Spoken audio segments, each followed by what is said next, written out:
Hallelujah. Ang daming nangyayari sa mundo ngayon, no? Ang daming nangyayari na tunay nga ang tao nabibigla na lamang at napapailing na sabi nga mukhang malapit ng magwakas ang mundo. Huwag ko kayo tumingin sa nangyayari sa mundo. Ang tingnan niyo po ay ang pagbabalik ng ating Panginoong Hesukristo. Sapagkat kung titingnan niyo yung nangyayari sa mundo, yung pandemya, yung mga pagsabog ng bulkan, mga lindol, mga bagay na bunga ng bagyo o kaya yung gawa ng tao, pagsira ng ating kapaligiran, kapatid, mabibigatan ka at malulungkot ka. At baka magbunga pa ito ng pangamba. But I tell you, the Lord is coming. Sabi nga ni Job, I know my Redeemer lives. Hindi natutulog ang aking tagapagligtas. Amen po ba? Hallelujah. Kaya sa osa to, kapatid, hindi natutulog ang aking tagapagligtas. I-type nyo nga po yan, no? Hindi natutulog ang aking tagapagligtas. Bantay niya ako 24 hours, 7 days a week. Hallelujah. Sa oras na ito, mga kapatid, ang pag-uusapan natin is the way of the wicked ayon kay Zophar. No? Tutukuyin niya dito yung patungkol sa mga masasama. Do alam natin na ang kanyang binibigyan ng punto ay si Job.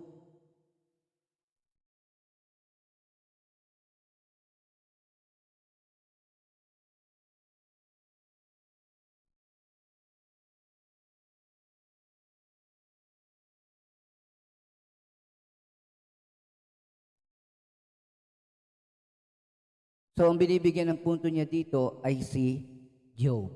Ano ibig sabihin nito? So, direkta na nilang sinasabi, Job, napakasama mo. Job, pinarurusahan ka na ng Diyos. Kung naalala nyo kahapon, yung 3 bagay na nagpapahirap sa kanya, unang-una, yung tinatawag nating akusasyon sa kanya na mga kaibigan niya. No, yung pagdidiin sa kanya. Kalawa, ang kawalan ng suporta ng kanyang pamilya, kaibigan. At ikatlo, yung tinatawag nating para sa kanya, ang lahat ng bagay na nangyayari sa kanya ay bunga o gawa ng Diyos. Hallelujah. Kaya sa to, hallelujah, let's pay attention to the wicked people. Tama si Zophar, pero mali ang kanyang tinutukoy kung si Job ang pinatutungkulan niya dito. These are truth. Nawa sa umagang ito, makita nyo ang biyaya ng pananalig kumpara sa kasamaan na ngayon ay kumakalat sa buong mundo. Ano kahihinatnan nila? Ano ang kanilang magiging wakas? Sinabi ni Zophar, no, na sa kanyang tinuran dito, the triumph of the wicked is short. Alam niyo po sa mga driver, kaaway nila yung mga cotton caps. No? Ako ilang beses na kaming nakaranas ng ganyan. Nasisitahin ka, hanap ka ng mali, pero totoo, gusto lamang nilang makahingi ng salapi na pinaghirapan at gusto nilang makuha. Kakalungkot, kahit sa gobyerno, hindi ka pwedeng magkaroon ng tinatawag nating negotiation o magkapag-avail ng serbisyo nang walang padulas. Mga kapatid, mas malalim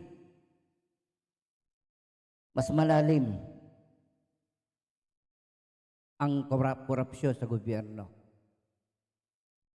Masyadong, pero sabi nga natin, it is not because the government is corrupt, but because men are corrupt.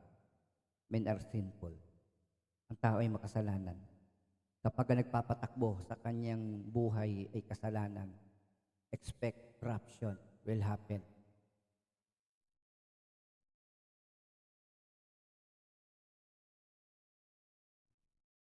Hallelujah. Sinabi ni Sofar, may isang bagay man din na pumasok sa isipan, kaya ako'y napilitang makihalo sa usapan, di na siya makatiis. May naririnig yata ako na sa akin ay paghamak, kaya heto ang tugon ko, akin ngayong ihahayag. Hindi mo ba nalalaman na buhat pa sa simula nang ang tao ay ilagay sa ibabaw nitong lupa, na dito'y di mamamalagi ang taong masasama? Ulitin ko mga kapatid, dito'y di mamamalagi ang taong masasama. Kinuha ko ang English version nito na sabi dito that the triumphing of the wicked is short. Kung nakikita man natin silang nananagana, nagtatagumpay, mga kapatid, hindi ito magtatagal. And the joy of the godless, momentary. We have seen, no, lalo na nung lumabas yung tinatawag nating mga expose on drug trade.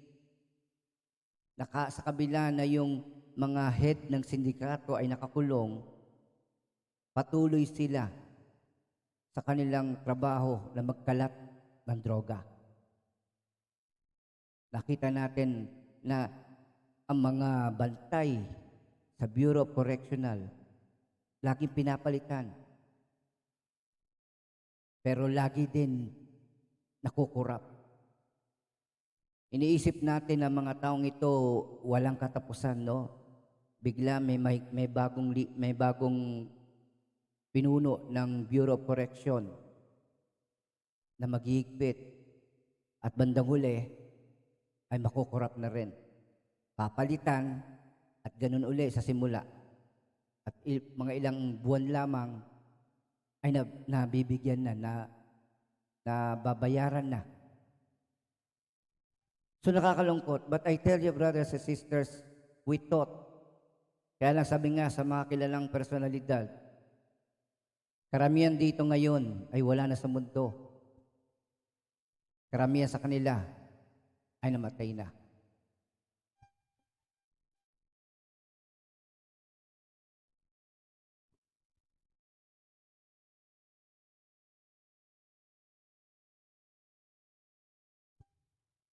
Hallelujah.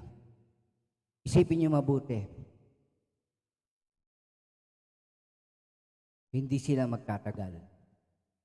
Sa kabila na akala nila makapangyarihan sila, hindi niyo rin po masisi ibang mga pulis. Talagang merong EJK, no? Killing. Talagang merong masamang pwersa na kumikilos kahit sa mga kapulisan. Pero wag din natin sanang isipin na ang nagpapakilo sa droga ay kaaway din. Iisa lang ang layo nila, pumatay, magnakaw, at magwasak. Whether that is in the government o whether sa mga sindikato yan, mga kapatid, they are both wicked. Lahat sila masasama. Sa totoo lang, mga kapatid, pag dumating ang araw nila, mawawala sila sa mundong ito at wala nang makakaalala sa kanila. Kahit hanggang langit siya ay tumaas at ang kanyang ulo'y sumuko sa ulap. We have seen so many people, even dictators, president, leaders of the country, warlord, no? Walang tumagal sa kanila. Walang naging, lahat na nabuhay sa violence, nag-end sa violence. Yung kanilang pagpatay, ang naging dulo naman nito ay ang kamatayan din nila. You have seen the likes of Saddam Hussein, si Gaddafi, at kung sino-sino pa. So, these people who are considered evil, in this world. Hindi lang silang evil, kundi marami pa. Sabi dito, tulad ng alabok, ganap siyang mapaparam, ang hantungan niya ay hindi alam na sino man. Even though they are in power. Sa kabila na sila ay nagkamal ng maraming kayamanan, nagkaroon ng kapangyarihan, at the end, kasalanan pa rin ang nagwasak sa kanilang buhay. They are not protected by money. Walang protection sa kanila ang kayamanan, ang kapangyarihan, ang kanilang posisyon. When their day come, pag dumating lang kanilang araw, mawawala sila sa mundong ito. Kahit nga sa lugar natin, sa atin, nakakagulat, no? I remember those days, kung saan nagkasunod-sunod yung patayan diyan sa dito sa ating lugar, no? Natutulog sa tricycle, o kaya ay nagmamaneho ng tricycle, binanata na lamang. So this is the way of the wicked. Ito ang kahihinatnan nila. Siya ay parang panaginip, maglalaho sa karimlan para siyang pangitain. Hinahabol, di abutan. Di na siya makikita ng dating kasama niya. At sa dating tirahan, aninuman ay wala na.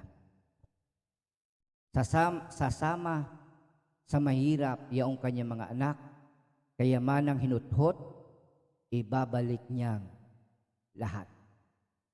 So, maging sa pamilya, damay na. Nakakalungkot ang bagay na ito.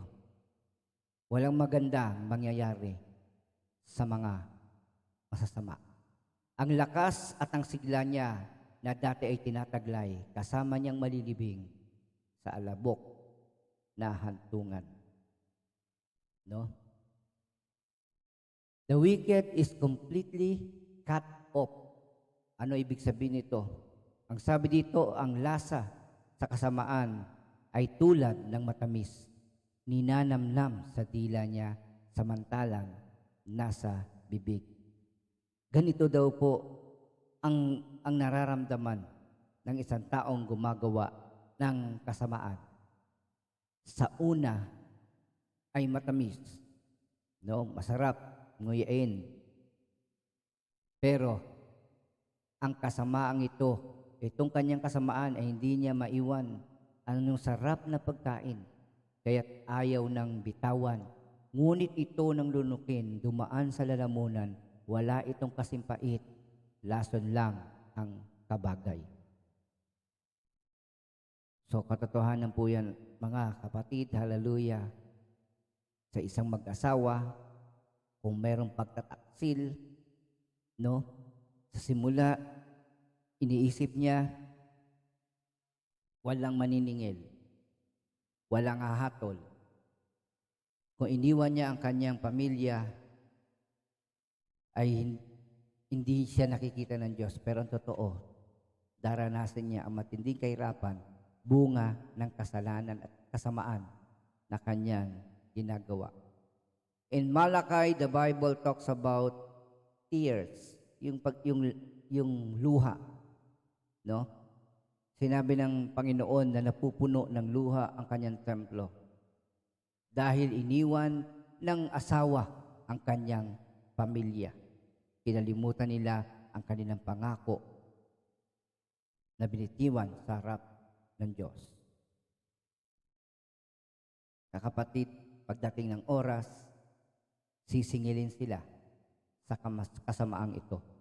Kayamanang kinamkam, kanya ngayong isusuka, palalabasin nga ng Diyos mula sa sikmura niya. I tell you, huwag na tayo magangad na maging katulad nila. Huwag nating hangarin na maging makapangyarihan katulad nila. Huwag tayong magpursige na sundan ang kanilang daan. Dahil ang kaparusahan ay higit sa kanilang kasalanan. Marapat lamang na sila ay maghirap. But I tell you, brothers and sisters, may inilaan ng Diyos sa taong masama. At ito'y walang iba kundi ang dagat-dagatang apoy ng impyerno. Ang lunukin ng masama ay katulad ng kamandag na sa kanya ay papatay, parang tuklaw noong ahas. Ang mga ilog at batis na dinadaluyan ng pulot bukyutan at gatas ay hindi niya mamasdan. Sa kabila ng kayamanan, sa kabila ng kapangyarihan, hindi niya mararanasan ang tunay na ligaya ng buhay. Sabi nga, kahit kubo ang ating tahanan, kahit maliit, kung si Kristo naman na naghahari doon, puno ito ng ligaya, ng kagalakan, at kapayapaan. Amen? Yan ang kayamanan na hindi kayang bilhin ng mundong ito. Ano po ang kayamanan ninyo ngayon? Hallelujah. Meron ka bang kapayapaan? Di sabihin mo, salamat Panginoon sa kapayapaan. Kung meron kang kagalakan sa araw na ito, hallelujah, i-type mo na meron akong kagalakan ni Kristo. But I tell you, sabi nga ng banal na kasulatan, for the joy of the Lord is my strength. Kung naglilingkod ka sa Lord, nagagalak ang Diyos. So, brothers and sisters, be thankful to the treasures na binibigay sa atin ng Panginoon. Hallelujah. Di rin niya pakikinabangan ang pinaghirapan.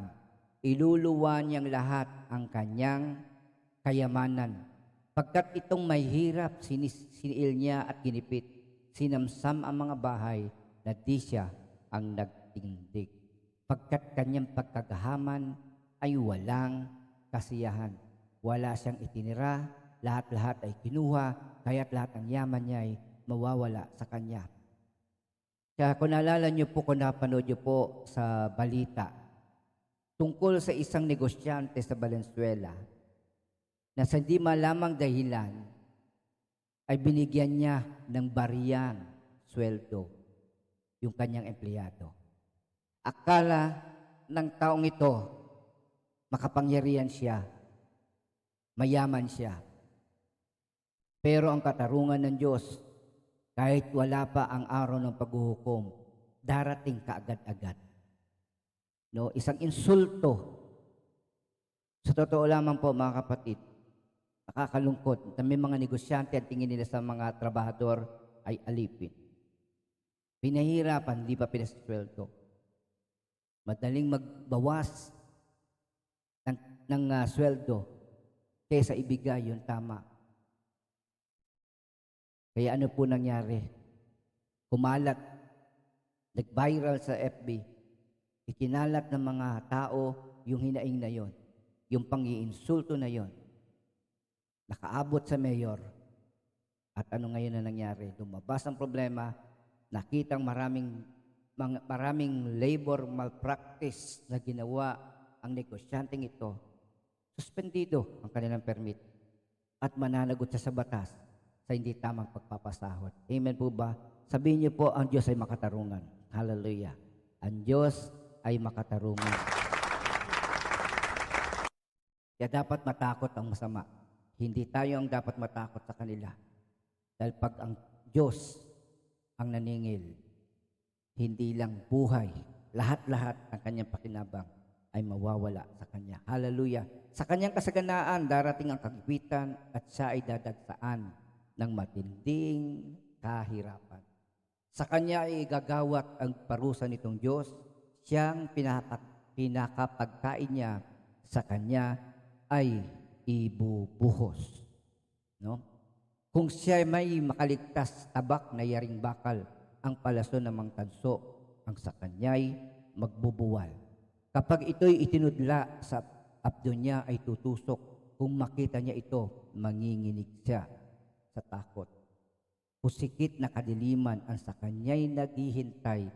Masusunog siya sa apoy na may ningas habang araw. Wala ring malalabi sa kanyang sambahayan. Ang langit at ang lupa man sa sama niya ay naghahayag dahil doon sa parusang sa kanya ay inilapat ang lahat sa bahay niya ay para parang iaalis kung ibuhusan ng Diyos ang matindi niyang galit. Kaya mga kapatid, God's judgment is upon the wicked, no? Kung paano mabilis siyang nagdesisyong gumawa ng masama, ganoon din mabilis ang paghatol ng Diyos. Sabi dito sa verse 29, the last verse, ganito, ganoon ang mapapala ng lahat na masasama, siyang pasya nitong Diyos sa kanila'y itinakda na. Hallelujah. So brothers and sisters, fear the Lord. Sabi ng Proverbs, for the beginning of wisdom, hallelujah, ang simula ng kaalaman, no? Ang simula ng lahat ng karunungan ay ang pagkatakot sa Diyos. At ang pagtalikod sa kasamaan ay pagkaunawa. If you believe in the Lord, the result of this is you turn your back from sin. Kung ikaw talaga'y nananalig sa Diyos, ang bunga nito ay pagtalikod sa kasamaan. Mga kapatid, hallelujah, sinabi ni Zophar, kung ano, nilarawan niya ang magiging buhay ng masama. Kaya sabi nga dito ng Hebrews 2:3, sa kabila nito, may pag-asa. Hindi tinukoy ni Zophar na merong Kristo. Hindi niya tinukoy na ang Diyos ay handang magpatawad. No? Isipin niyo na lang kung wala ang Panginoon, kung hindi naganap ang sakripisyo niya sa krus. Walang kahihinatnan ang buhay natin. Hebrews 2:3, gayon din naman hindi tayo makaiiwas sa parusa kapag hindi natin pinalagahan ng kaligtasang ito na napakadakila. Ang Panginoon ang unang nagpahayag ng kaligtasang ito at ang mga nakarinig sa Kanya ang nagpatunay sa atin na ito'y totoo.